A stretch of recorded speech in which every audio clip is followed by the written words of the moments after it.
said, we're French.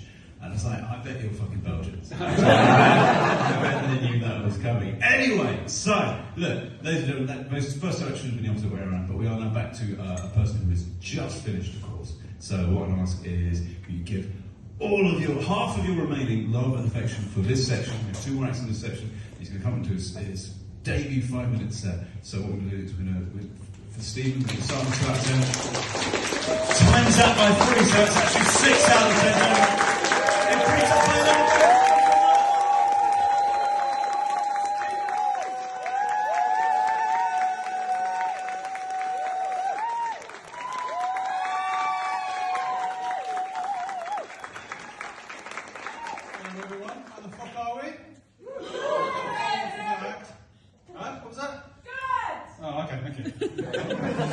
Everyone having a good time? Good. I know what you're thinking. Lee Evans is back. Well, you're wrong, I just have the same ears as him. If I sweat enough tonight, I'll summon him like a comedy Pokemon, alright? Anyway, so me and the wife were watching TV the other night, right? And this advert comes on called Very Sure Security. If you've not heard of it, let me explain. It starts off with dramatic music, fake burglars, and a woman clutching her purse like someone's stolen a Wi-Fi password. And the voiceover goes, do you want my security team or the police? And I'm sat there like, oh, obviously the police. What kind of question is that? At least when the police turn up, they've got training, a radio, and a car that isn't powered by Monster Energy. I don't want a 21-year-old turn up in skinny jeans and a vape cloud. Like on his first day work experience. You know what I mean? What's he going to do? Start a group chat? Call his mum? That's the burger for the snap score. Is that what kids are saying these days? These kids think buffering is a personality trait. Imagine a burglar breaking in Very Shores and some lad called Tyler. Tyler turns up with a lanyard and the confidence that he's never paid council tax before. He'd walk in like, bro, that's mad. Have you tried calling the police? Yes, Tyler, that's why I call the police instead of you. Tyler's the kind of security guard who'd get lost inside my house. I'd have to rescue him. He'd text me like, bro, where's the exit? It's the door, Tyler. You've seen one before. At least when the police show up, they don't need to stop halfway through to the arrest to charge their vape. Now, what's with the HOMOs in these adverts? The homeowners, not the HOMOs. It's my accent, alright? They're always on holiday, which brings me to holiday packing. One of the things I hate. The wife is so organised, it nearly takes the joy out of the holiday. I'm only joking, by the way. From the couch tonight. Our first holiday abroad together was in 2023, Disney World. Magical place, you know, fucking mouse. Our first job was simple. Go to the spare room, get the suitcases. I keep doing that, sorry. Easy, I can do that, I'm a grown man. I pick them up, then I hear the wife shout, can you get what I've just printed, please? Of course, orders from HQ. I follow it. I grab what I think is paper, except it's not paper. It's a scroll. A full medieval Disney scroll, like something Belle would find in Beast's library. I start heading down the stairs and this thing keeps slapping every step behind me. Fucking tripping over that. I'm basically delivering a message from King Mickey himself.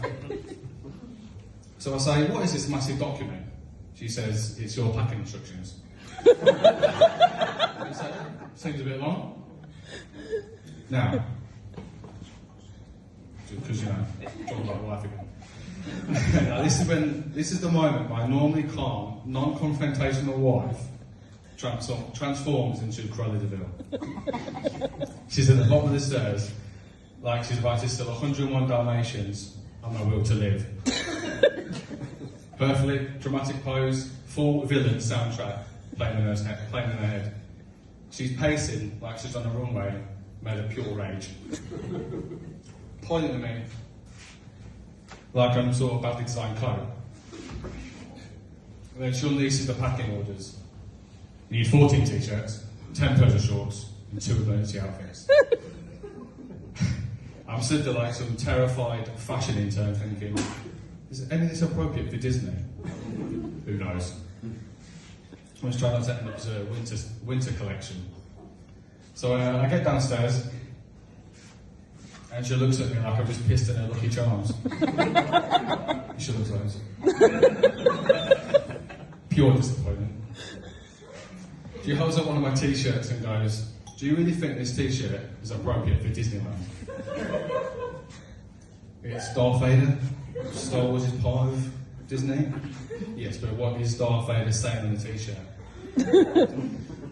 Your arse is out of this galaxy?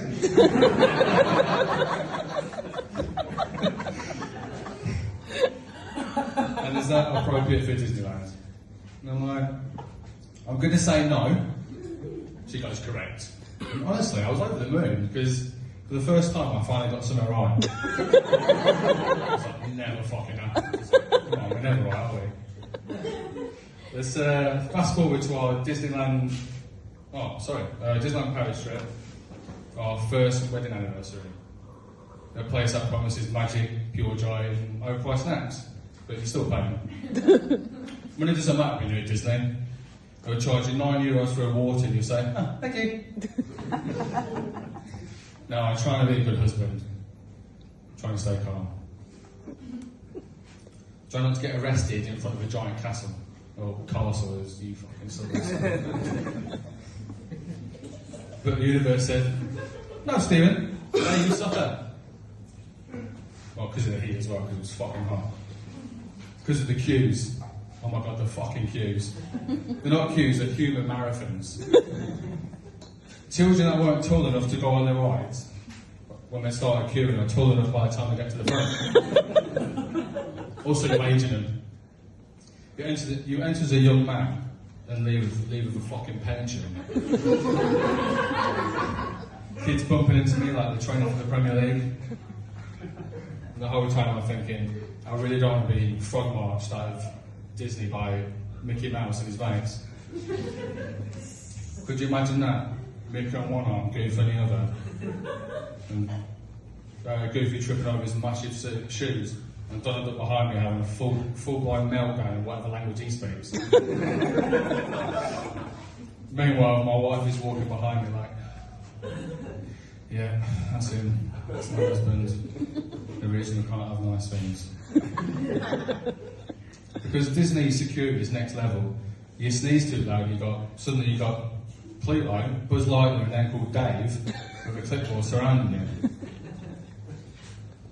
At one point in the queue, a kid kicked me in the back of the leg for the 4th time. 4th, the same fucking kid, by the way. French people. I turn around with the kind of face that gets people on watch lists. My wife got me around like, Stephen, breathe. If I snapped one more time, I'd have been the first man in history to get a lifetime ban from the happiest place on earth. It sounds like I've had a terrible time at Disney.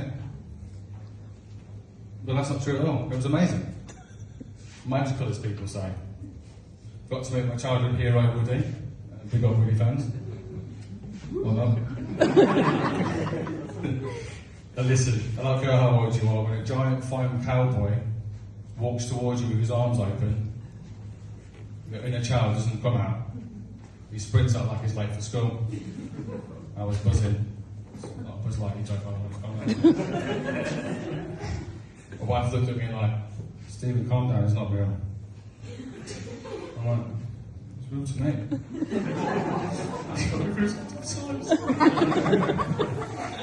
But honestly, Disney was magical.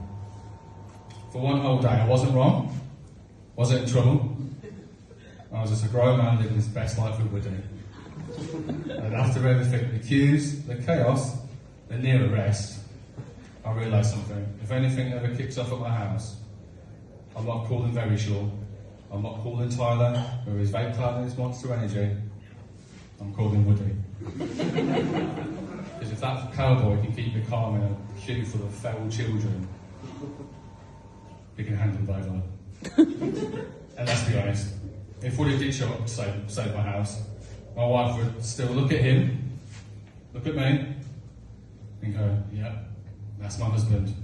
And he's rescued by a fucking toy. Thank you.